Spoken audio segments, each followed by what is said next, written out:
ഈ പറയുന്ന മനുഷ്യൻ ഒരു എന്താണ് ഹസൻ അങ്ങനെയാണ് പേര്.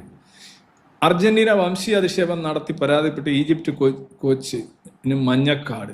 അത് നമ്മുടെ ഈ എണ്ണതേപ്പ് കേരളത്തിലെ മാധ്യമങ്ങളാണ്. അതായത് ഈജിപ്റ്റ് കോച്ച് വംശീയ അധിക്ഷേപം ഒന്ന് പരാതിപ്പെട്ട് ചെന്നപ്പോൾ അവനെയും മഞ്ഞക്കാട് കാണിച്ചു. അതൊന്നുമല്ല, ഇയാള് വന്നിടം തൊട്ടേ ഇയാളുടെ ഈ അളിഞ്ഞ രാഷ്ട്രീയം ഇതിനകത്ത് കൊണ്ടുവരികയാണ് ചെയ്തത്. ആദ്യം ചെയ്ത ഒരു ഫുട്ബോൾ ഫീൽഡിൽ ആ കളിയുടെ ഒരു പ്രൊഫഷണലിസവും മാന്യതയൊന്നും നോക്കാതെ ഫ്രീ പാലസ്തീൻ എന്നൊക്കെ വിളിച്ചുകൊണ്ട് ഒരു പാലസ്തീൻ ജോർദന്റെ പതാകയിൽ ചെറിയ മാറ്റങ്ങളൊക്കെ വരുത്തി പുതച്ചുകൊണ്ട് ഇയാൾ ഇങ്ങനെ വലിയ കോപ്രായം കാണിച്ചു. അന്നേരം ഗാലറി ഇരുന്നവരും ഫ്രീ പാലസ്തീൻ എന്ന് പറഞ്ഞു അതിൻ്റെ കൂടെ കാണിച്ചു. സ്വാഭാവികമായിട്ടും കാണികൾ ഇളകി. മറിച്ച് അർജന്റീനയുടെ ഫാൻസും മറ്റുള്ളവരും ഇസ്രായേലിന്റെ പതാക കാണിക്കാൻ തുടങ്ങി. അങ്ങോട്ടും ഇങ്ങോട്ടും വിളിയും കാര്യമൊക്കെ ആയി. വളരെ അനാവശ്യമായൊരു കാര്യം. ഇത് സത്യത്തിൽ ഇങ്ങനെ കാണിക്കുന്നവർ അന്നേരം മഞ്ഞക്കാരുടെ ചുവപ്പ് കാർഡ് കൊടുത്ത് വിടേണ്ടുന്നതാണ്. കാരണം ഇത് ഈ പറയുന്ന ഫ്രീ പാലസ്തീൻ, എന്തുകൊണ്ടാണ് ഇയാൾ ഫ്രീ പാലസ്തീൻ പറഞ്ഞുകൂടി എന്ന് പറഞ്ഞെങ്കിൽ ഇതിൻ്റെ ഒരു റിട്ടേൺസ്. പാലസ്തീനോട് അനുകമ്പ ഇല്ലാത്തവർ മനുഷ്യരല്ല എന്ന് ഇയാളൊരു പ്രസ്താവന നൽകിയത് നമ്മളുടെ ദാവാ മാധ്യമങ്ങൾ ഭയങ്കരമായിട്ട്. അപ്പോൾ ഇതെന്ന് വെച്ചാൽ ഡീഹ്യൂമനൈസ് ചെയ്യാണ് ഈ പാലസ്തീൻ എന്ന് പറയുന്ന ഉഡായിപ്പ് പടപ്പിനോട്, ഒരു കാലത്ത് ഉണ്ടായിട്ടില്ലാത്ത ഒരു പടപ്പിനോട്. ഇത് ഞാൻ പറഞ്ഞല്ലോ, ഈ റഫ്യൂജികളുടെ കാര്യം ഉൾപ്പെടെ പറഞ്ഞല്ലോ, അതിനോട് അനുഭാവം ഇല്ല, അത് ശരിയല്ല, അതൊരു പടപ്പാണ്, ഒരു നരേറ്റീവാണ്, 64 വട്ടം ഉണ്ടായ സാധനമാണ് എന്ന് പറയുന്നവരൊന്നും മനുഷ്യരല്ല എന്ന് പറയുന്ന ടീമുകൾ. എത്ര ഡീഹ്യൂമനൈസിങ് ആയിട്ടുള്ള, എത്ര നീചമായിട്ടുള്ള മാനസികാവസ്ഥയുള്ളവരാണ്. നീചവും നിന്ദ്യവുമായ മാനസികാവസ്ഥ. ഇവര് സ്വയം വിശേഷിപ്പിക്കുന്ന വലിയ മനുഷ്യരാണ്, വളരെ കൂടിയ മനുഷ്യരാണെന്നും മറ്റുള്ളവർ മനുഷ്യരല്ലെന്നും പറയുന്നു. ഹിറ്റ്ലറൊക്കെ നാണിച്ചു പോയില്ലേ? ഹിറ്റ്ലറങ്ങ് ഒന്നുമല്ല ഈ മുതലുകളുടെ മുന്നിൽ എന്നുള്ളതാണ്. മറ്റുള്ളവരെ നോക്കി മനുഷ്യനല്ല എന്ന് പറയുന്നവൻ ആരായാലും നോക്കിക്കോളും. യു ഹാവ് ടു ബി, ഞാൻ പറയുന്നില്ല, പക്ഷേ ഭയക്കേണ്ടുന്ന മനുഷ്യരാണ്. കാരണം അവർ നിങ്ങളെ ഒരു മനുഷ്യനായിട്ട് പോലും അംഗീകരിക്കുന്നില്ല. എന്നുവെച്ചാൽ ഞാൻ പറയുന്നതെല്ലാം ശരിയാണ്, കട്ടായി ശരിയാണ്, എൻ്റെ കണക്ക് ഫീൽ ചെയ്യുന്നില്ല, ഞാൻ പറയുന്ന ഉടായിപ്പോഴൊന്നും അംഗീകരിക്കാത്തവരെല്ലാം മനുഷ്യരല്ല എന്നാണ് പറയുന്നത്. ഇതൊരു കട്ട മതബോധമാണിത്. ഇത് പൊളിറ്റിക്സിലായാലും എന്തിലായാലും ഇത് തന്നെയാണ്. ഇങ്ങനെയല്ല, ഓരോരുത്തർക്കും ഓരോ അഭിപ്രായങ്ങളുണ്ട്. ഓക്കെ, അവർക്കേതായിട്ടുള്ള നരേറ്റീവുകളാണ്, ഇതൊന്നും ഫാക്ട്സ് ഒന്നുമല്ല. ഇപ്പം പിന്നീട് പുള്ളി പറഞ്ഞു ഇരവാദം ഉയർത്തി, അവിടെ വീരവാദം ഉയർത്തി, ഭീകരവാദം ഉയർത്തി, അവസാനം മെസ്സി ടൂർണമെന്റിൽ വേണം എല്ലാ പണത്തിനു വേണ്ടി ഈ വാർ എക്സ്പേർട്ടുകളെ ഇതാക്കി മനഃപൂർവ്വം ഈജിപ്തിനെ പുറത്താക്കാനായിട്ട് നോക്കൂ. ഇവിടെ വന്ന് ഇരവാദം ഉയർത്തി ബഹളം ഉണ്ടാക്കി കച്ചറ ഉണ്ടാക്കിയിട്ട് പോയിട്ടുള്ള ടീമുകളെല്ലാം നോക്കൂ. Iran, Egypt. ഈജിപ്റ്റ് നോക്കൂ, പാലസ്തീനികളോട് അനുകമ്പ ഇല്ലാത്തവർ മനുഷ്യരല്ല. ഇത് കണ്ടോ, ഈ എന്നിട്ട് വംശീയതയുടെ ചിഹ്നം ഉയർത്തി കാണിച്ചു. എന്താണ് ഈ വംശീയത? അതായത് പുള്ളി എന്തോ ഇങ്ങനെ അവിടെ വെച്ച് കളി നിർത്തണമെന്നാണ് പറയുന്നത്. വംശീയത പറഞ്ഞു.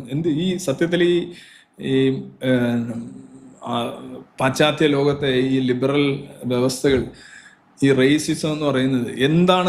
Racism is only applicable when the white man may be say something against some other. ഇവർ തിരിച്ചു പറഞ്ഞാലല്ല, മനസ്സിലായല്ലോ, ഇവർ ജിസ ഏർപ്പെടുത്തിയാലല്ല.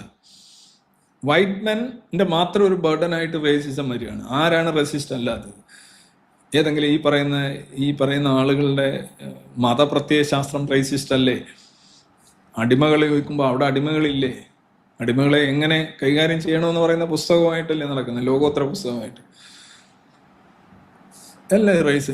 ഇത് ഭയങ്കര ഇത് വെച്ചുകൊണ്ടാണ് ഈ ഇസ്ലാമോഫോബിയ പോലെയുള്ള ഉടായ്പകൾ ശരിക്കും ഇവര് പരത്തിയെടുത്തത്.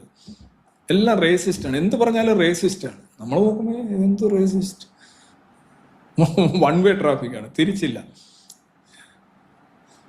ഈജിപ്തിൽ ഉള്ള ആളുകളോട് അർജന്റീനയിലുള്ള ആളുകൾ റേസിസ്റ്റ് കമന്റ് പറഞ്ഞു. അതുകൊണ്ട് കളി നിർത്തി വെക്കണം. ഇതിൻ്റെ ഹെഡ് കോച്ചും പിന്നെ സഹ കോച്ചും എല്ലാം ഇതേ ലെവലാണ്, എല്ലാം ഒരേ രീതിയിലാണ്. പിന്നെ ഒരു സലയുടെയും അറിയാമല്ലോ ആൻറ്റസിഡൻസ് ഒക്കെ, പുള്ളിയുടെ ചില കമൻറ്റുകളൊക്കെ വളരെ ഇതേ സമാനമായ കമൻറ്റുകളായിരുന്നു. ഡ്രസ്സിംഗ് റൂമിലേക്ക് മാറാൻ നിർദ്ദേശം നൽകുക, അന്തിമ നടപടി നൽകുക വംശം. നമ്മുടെ മനോരമ എഴുതി പതപ്പിക്കുന്നുണ്ട്. ഇവർക്ക് വേണ്ടി എന്തോ ചെയ്യുന്നു എന്ന് സ്ഥാപിച്ചെടുക്കുകയാണ് മനോരമയുടെ ഉദ്ദേശം. എന്താണ് എക്സ് ചിഹ്നം? ഇനിയിപ്പോൾ എല്ലാവരും എവിടെ കാണുമ്പോഴും ഈ എക്സ് ചിഹ്നം ഈ ചിഹ്നം അങ്ങ് ഉയർത്തിയാൽ മതി. എന്താണ് ചിഹ്നം എന്നാണ്? ഇങ്ങനെ ചിഹ്നം അങ്ങ് ഉയർത്തിയാൽ മതി. എന്നെ റേസിസ്റ്റ് കമന്റ് എന്നെ വിധേയനാക്കി. എവിടെ പോയി അറിയാതെ ഇങ്ങനെ കാണിച്ചാൽ മതി. ഷാപ്പ് തൊട്ട് കാണിച്ച പോരെ. എനിക്കങ്ങ് ഫീൽ ചെയ്തു. ഇവിടെ നമ്മുടെ ഈ ജാതി ഇത് പറയത്തില്ലേ, ജാതി പറഞ്ഞ് ആക്ഷേപിച്ചു. ഞാനൊന്നും പറഞ്ഞില്ലല്ലോ. അല്ല, പറഞ്ഞതിനകത്തുണ്ട്. ഞാൻ ഒന്നും പറഞ്ഞില്ല. പറഞ്ഞില്ലല്ലോ. പറയാതിരിക്കുന്നതിലൂടെയാണ് നിങ്ങൾ ജാതി ഒളിച്ചു കടത്തിയത് എന്ന് പറഞ്ഞ അടുത്ത കേസാണ് എന്ന് പറഞ്ഞതുപോലെയാണ് ഈ സാധനം എവിടെയും കാണിക്കാം. റേസിസ്റ്റ്. ഇത് ഈ ഒരു അവസ്ഥയാണ്. ഇത് നോക്കുക. പാലസ്തീനോട് അനുബന്ധം ഇല്ലാത്തവർ മനുഷ്യരല്ല. എന്നിട്ട് ഇത് നോക്കൂ. ഇതേപോലെ 2 മതിലാണ്.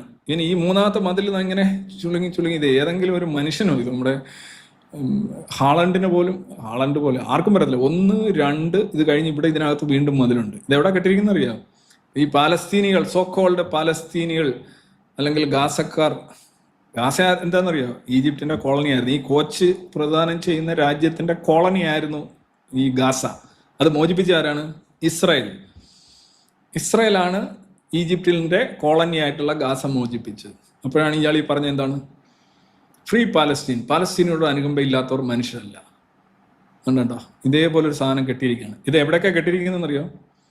12 മുതൽ 14 കിലോമീറ്റർ വരെ കയ്യിലിരിക്കുന്ന പൈസ മുഴുവൻ ചെലവഴിച്ച് അന്ന് കെട്ടിയതാണ്.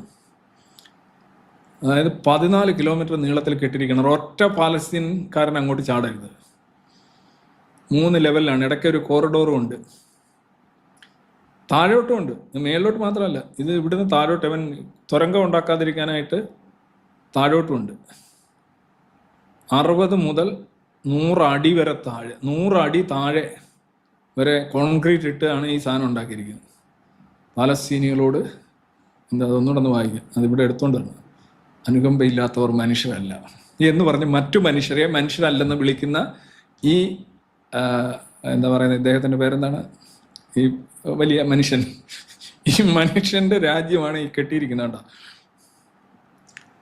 ഇതാണ്. ഇതേപോലൊരു മതില് ഇസ്രായേൽ കെട്ടിയിരുന്നെങ്കിൽ ഒക്ടോബർ 7 ഉണ്ടാവില്ല, ഉറപ്പായിട്ടും. ഇതങ്ങനെ മറിക്കാൻ പറ്റത്തില്ല. മറിച്ചാലും സമയമെടുക്കും, ദിവസങ്ങളെടുക്കും. അപ്പോഴത്തേക്ക് IDF വന്ന കാര്യങ്ങൾ ചെയ്യാൻ പറ്റും. അവർ വെറുതെ ഒരു ഉടായ്പ സ്ട്രക്ചർ വെച്ചിട്ട് കുറേ സർവൈലൻസ് ക്യാമറയും വെച്ച് അവർ ക്യാമറ അടിച്ച് പൊളിച്ചിട്ട് അത് JCB വെച്ച് അടിച്ച് കയറിയിട്ട് അകത്ത് കയറി. ഇത് അങ്ങനെ കയറാൻ പറ്റില്ല. ഇത് കഴിഞ്ഞാലും പിന്നെ സ്ഥലങ്ങളുണ്ട്. അപ്പം പാലസ്തീനികളോടൊരു മാനുഷിക പരിഗണന ഇല്ലാത്തവർ മനുഷ്യരല്ല എന്ന് പറയുന്നത് ഇദ്ദേഹത്തിന് തന്നെ വിഴുങ്ങാവുന്ന ഒരു ഇതാണ്. ഈ പറയുന്ന ഈ അളിഞ്ഞ മതരാഷ്ട്രീയവുമായിട്ട് ഫുട്ബോൾ വേദികളിലേക്ക് എത്തുന്ന മനുഷ്യരെ ശ്രദ്ധിക്കുക എന്നുള്ളത് മാത്രമേ എനിക്ക് പറയാനുള്ളൂ. ഈജിപ്തിൻ്റെ കളി നന്നായിരുന്നു. വളരെ I congratulate them, appreciate them as a team, but their coach is what I say. അവരെ ഉള്ള ഇതൂടെ കളഞ്ഞു എന്നുള്ളതാണ് എനിക്ക്